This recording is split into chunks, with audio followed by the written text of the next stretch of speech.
이 아침에도 우리 구주 예수 그리스도를 의지하고 하나님 앞에 나가시는 모든 성도님들께 은혜가 넘치시기를 소원합니다. 함께 묵상하실 말씀은 시편 23편 1절에서 6절 말씀입니다. 함께 말씀을 읽겠습니다. 여호와는 나의 목자시니 내게 부족함이 없으리로다. 그가 나를 푸른 풀밭에 누이시며 쉴 만한 물가로 인도하시는도다. 내 영혼을 소생시키시고 자기 이름을 위하여 의의 길로 인도하시는도다. 내가 사망의 음침한 골짜기로 다닐지라도 해를 두려워하지 않을 것은 주께서 나와 함께 하심이라. 주의 지팡이와 막대기가 나를 안위하시나이다. 주께서 내 원수의 목전에서 내게 상을 차려주시고 기름을 내 머리에 부으셨으니 내 잔이 넘치나이다. 내 평생의 선하심과 인자하심이 반드시 나를 따르리니 내가 여호와의 집에 영원히 살리로다. 아멘. 다윗은 오늘 시편을 통해 고백하기를 자신이 부족함이 없다라고 이야기합니다. 부족함이 없는 삶이 있을 수 있을까요? 우리는 하루를 살면서도 늘 불만족을 이야기하면서 살기가 쉽지 않습니까? 돈이 없어 부족하고 지식이 없어서 부족합니다. 요즘과 같이 의료의 위기가 오면 마스크가 부족하고 의료진이 부족하다고 생각하는 경우가 많지 않겠습니까? 전쟁을 하면 전투 인원이 부족하고 총알이 부족하고 힘이 부족하다는 생각을 할 수가 있습니다. 물론 이순신 장군처럼 아직도 배가 12척이나 있습니다 라고 생각하는 긍정적인 사고를 하는 사람도 있겠지만 우리 인생은 늘 부족한 것의 투성이입니다.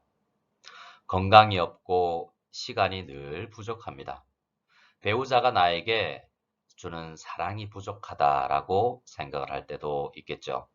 그런데 다윗은 무엇으로 채워졌기에 부족함이 없다고 이야기하는 것일까요?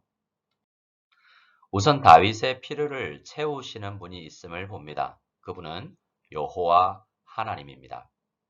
하나님은 어떤 분이시기에 다윗의 필요가 채워졌을까요? 다윗은 여호와 하나님을 자신의 목자라고 고백합니다. 그런데 우리도 하나님을 믿지 않습니까? 우리가 믿는 하나님과 다윗이 믿는 하나님이 같은 분이실 텐데 우리는 왜 부족하다고 느끼는 것일까요? 그것은 내가 믿는 여호와 하나님이 나에게 목자시라는 것이 믿어지지 않고 경험되지 않기 때문일 것입니다. 다윗은 목자이신 여호와 하나님을 어떻게 경험했기에 부족함이 없다라고 고백할 정도로 만족감을 지금 표시하고 있는 것일까요? 여호와 하나님은 다윗만 좋은 것으로 인도하시는 분일까요? 2절과 3절을 같이 읽겠습니다. 그가 나를 푸른 풀밭에 누이시며 쉴 만한 물가로 인도하시는도다. 내 영혼을 소생시키시고 자기 이름을 위하여 의의 길로 인도하시는도다. 아멘. 목자이신 여호와 하나님은 다윗을 푸른 풀밭으로 인도하여 누이셨습니다. 또 쉴 만한 물가로 인도하셨죠. 이 말씀에서 푸른 풀밭과 쉴 만한 물가가 어떤 특정한 장소인가가 중요한 것은 아닙니다. 그곳이 어디든 지친 다윗의 육체가 누울 수 있었다는 것이 중요합니다. 피곤한 다윗이 쉴 수 있었다는 것이 중요하다는 말입니다. 그렇다면 쉼과 안식을 경험하기 전 다윗은 얼마간인지는 모르지만 피곤하고 지친 시기가 있었다라는 이야기도 되겠죠. 늘 쉬고 있으면서 참 평안하다, 쉼을 얻는다라고 이야기하기가 힘들지 않겠습니까? 우리가 사무엘서를 통해서 확인하는 다윗의 삶은 늘 숨고 전쟁하고 뛰어다니는 삶의 연속이지 않습니까? 그러면 하나님은 다윗이 전쟁하는 동안에는 목자가 아니셨고 가끔 오셔서 쉴 곳으로 인도할 때만 목자로 임하셨던 것일까요? 아닐 것입니다. 하나님은 늘 다윗과 함께 하셨고 지금 우리와도 오늘도 우리와 함께 하시는 분입니다. 4절이 그것을 고백하는 부분입니다. 같이 읽겠습니다. 내가 사망의 음침한 골짜기로 다닐지라도 해를 두려워하지 않을 것은 주께서 나와 함께 하심이라. 주의 지팡이와 막대기가 나를 안위하시나이다. 아멘. 여호와 하나님은 늘 다윗과 동행하셨습니다. 우리와도 늘 동행하시는 분이십니다. 그런데 목자 되신 여호와께서는 때로 다윗을 사망의 음침한 골짜기로도 인도하셨다라고 다윗이 이야기하고 있습니다. 엄청나게 힘든 삶의 현장들이 많이 있었다라는 이야기입니다. 사망의 음침한 골짜기는 푸른 풀밭이나 쉴만한 물가라고 전혀 할 수 없지 않겠습니까? 그러면 이 말씀은 인도의 과정은 힘겨웠지만 결과적으로는 쉼이 주어졌다라는 고백일까요? 일부분 그런 의미도 있을 것입니다. 하지만 다윗은 사망의 음침한 골짜기를 지나는 그 시기에도 여호와 하나님은 자신을 떠나지 않으시는 분이시다라는 확신을 가지고 있기 때문에 오늘 비록 내가 사망의 음침한 골짜기로 지나는 육체적 피로 속에 있지만 영혼의 깊은 곳은 절대로 피로로 찌들지 않았다라고 고백하고 있는 것입니다. 신명기 2장 말씀을 같이 읽겠습니다. 내 하나님 여호와께서 내가 하는 모든 일에 내게 복을 주시고 내가 이 큰 광야에 두루 다님을 알고 내 하나님 여호와께서 이 40년 동안을 너희와 함께 하셨으므로 내게 부족함이 없었느니라 하시기로. 아멘. 신명기 말씀은 여호와 하나님께서 모세와 이스라엘 백성을 40년 동안 광야길로 인도하시고 난 이후에 기록된 말씀입니다.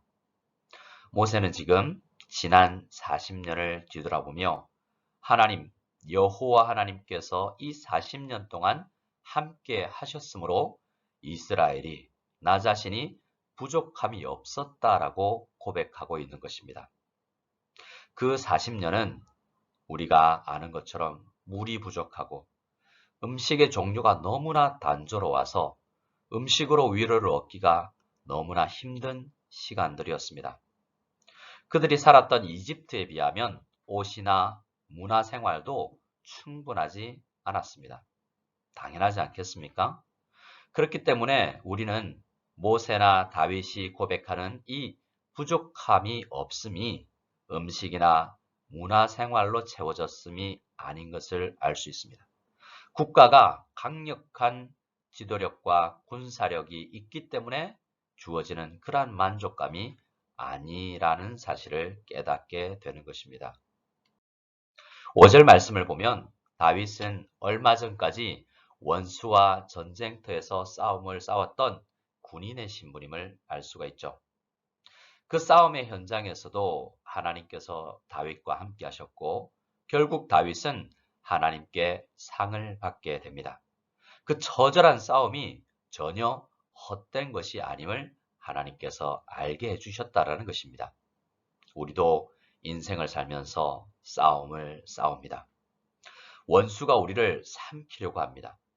우리는 이 싸움이 하나님께서 인도하셔서 싸우게 하시는 인생의 인도함을 받은 전쟁임을 깨닫게 되면 그 치열한 싸움 속에서도 결국은 쉼을 누리게 된다는 사실을 알고 믿고 그 싸움을 살아야 합니다.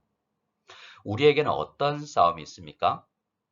아무 싸움이나 싸운다고 해서 하나님께서 인정해 주시고 상을 주시는 것이 아닙니다. 하나님께서 싸우라고 하신 그 싸움 속에서 하나님의 인정함을 받고 쉼을 얻게 되는 것입니다. 우리의 싸움은 때로는 나를 욕하고 괴롭히는 그 사람을 인내하고 사랑으로 품어주는 그러한 애쓰는 싸움을 싸워야 합니다. 열심히 인내하다 보면 하나님께서 잘했다, 착하다라고 상을 주십니다. 오른뺨을 때리면 왼뺨마저 돌려대는 복음 때문에 참는, 은혜 때문에 참는 싸움을 싸운 사람이 상을 받는 것입니다. 우리는 자주자주 유혹과도 싸워야 합니다. 우리의 원수가 우리를 오늘도 유혹할 것입니다. 더 안전한 곳을 선택하라. 푸른 풀밭처럼 보이는 이집트로 돌아가라 라고 우리를 유혹할 것입니다.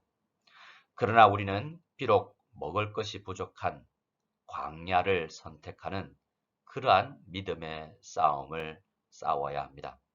그러면 그 광야 한복판에서 바싹 마른 바위에서 물이 솟아나는 놀라운 쉼과 은혜의 축복을 누리게 되는 것입니다. 여호와 하나님께서 함께 하시면 우리는 이 광야 같은 척박한 인생 한가운데서도 부족함이 없이 영혼의 안식을 얻게 될 것이다 라고 믿음을 가지고 오늘 하루를 살아가야 하는 것입니다. 6절 말씀을 같이 읽겠습니다. 내 평생의 선하심과 인자하심이 반드시 나를 따르리니 내가 여호와의 집에 영원히 살리로다. 아멘. 다윗은 자신의 인생 모든 과정에서 평생에 하나님의 선하심과 인자하심이 함께 할 것이라는 확신을 가지고 있습니다. 여기서 선하심과 인자하심이라는 표현은 언약적인 표현인데요. 언약적이라는 말은 나는 비록 그 하나님의 약속에 신실하지 못하고 참을성이 없고 전투할 힘이 부족해서 하나님을 의지하지 못하고 피곤에 찌들려 있게 될지라도 우리의 언약의 대표자가 되시는 예수 그리스도께서 이루신 언약의 완성을 보시고 하나님은 언약에 늘 불신실한 우리들임에도 불구하고 약속하신 쉼과 축복을 우리에게 부어주실 것이다 라는 믿음입니다. 그래서 이 말은 자신의 연약하고 부족한 사람이라는 사실을 알고 있지만 그것을 고백하고 여호와의 집, 만민이 기도하고 예배하는 하나님의 집에 가서 예수 그리스도를 의지하여 우리의 공로가 되시는 우리 주 예수 그리스도를 의지하여 하나님 앞에 나아가면 예수 그리스도의 공로로 얻게 되는 이 쉼을 얻게 된다라는 고백이라는 말입니다. 따라서 성도는 어디에 어떤 일을 하더라도 예배를 통해서 쉼을 얻을 수 있는 사람들입니다. 이러한 믿음을 고백하는 사람들입니다. 예배를 드린다는 것은 요한복음 15장 포도나무 비유에서 말씀하는 것처럼 내가 포도나무 되시는 예수 그리스도에 속한 가지로서 그 예배를 통해서 영양분을 공급받는다라는 이 예배를 믿는 성도입니다. 성도는 척박한 인생의 한복판에서도 예배를 통해서 부어지는 축복을 받아 누릴 수 있는 자격을 가진 사람들입니다. 같이 시편 34편을 읽고 말씀을 마치겠습니다. 같이 8절로 10절 말씀을 읽겠습니다. 너희는 여호와의 선하심을 맛보아 알지어다. 그에게 피하는 자는 복이 있도다.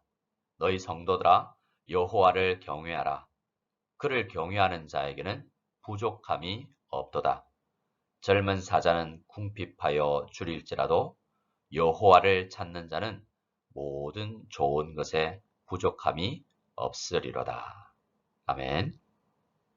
성도님들, 오늘 혹시 지쳐 있으십니까? 간절히 쉼을 바라십니까? 젊은 사자는 자신의 힘만 의지하고 살다가 줄일 수도 있지만, 그러나 지치고 고단한 우리 모든 성도들은 여호와 하나님께 피하여 신령과 진정으로 예배를 드리는 시간을 통해서 하나님께로부터 나오는 예수 그리스도를 통해 나오는 모든 좋은 것으로 부족함 없는 인생을 살 수가 있습니다.